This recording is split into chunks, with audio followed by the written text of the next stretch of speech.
Нэг өнгөрж ахт би нөхрөө нөгөө ажил өргөж өгсөн байхгүй. Тэгчээд эргээд ээжиндээ ирээд нэг цай уучаад. Тэгээд манай энэ том нөгөө ээж нэгдэх байхгүй. Тэгээд юугаа чи хоёр дүүгээ харуулж агаад би нэг захиалах билүү идэх байхгүй. Тэгээд нэг захиалах төр хийгээд гэж хэлсэн. Тэгээд агаыг авч ирээд гэрт ирчээд ус авах болохоор ус авах гээд яваад ирсэн чи харин гэж шатсан. Тэгээд гэртээ ирэхэд яг ямар байдалтай өгцсөн бэ? Ер нь хүүхдүүд бас ямар байдалтай байсан бэ? Намайг ирэхэд хүүхдүүд байгаагүй. За. Тэгээд орж таамар хаалгаад татсан ч урдаа суулан гал аалцаад тэг би тухайд янгал дотор миний хүүхд байхгүй байл гэж бодсон. Тэгсэн чи харин тэндээс манай нэг 3 хүүхдний энд байна гэд. Манай том хүүхд нь эхлээд дунд дүгээ гаргаад төлөгч гаргачаа тэгээд багын нөгөө нэг бөөлөгч томтолцоос авахгүй баглаад. Тэгээд багыг нь болохоор бөөлөгчтэйсэн салгаад авахсан.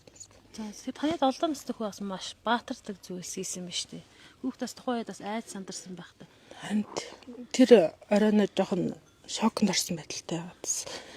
Энийгээд нэг болохоор уйлаад цочж байлаад.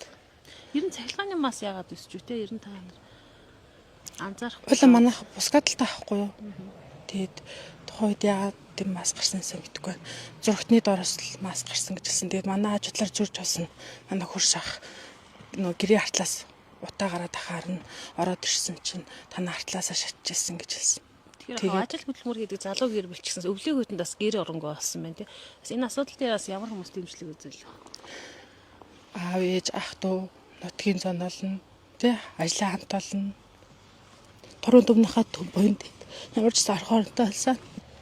Ямар ч миний том хүүхд 2 түгээ авах буйнтай байсан юм байна.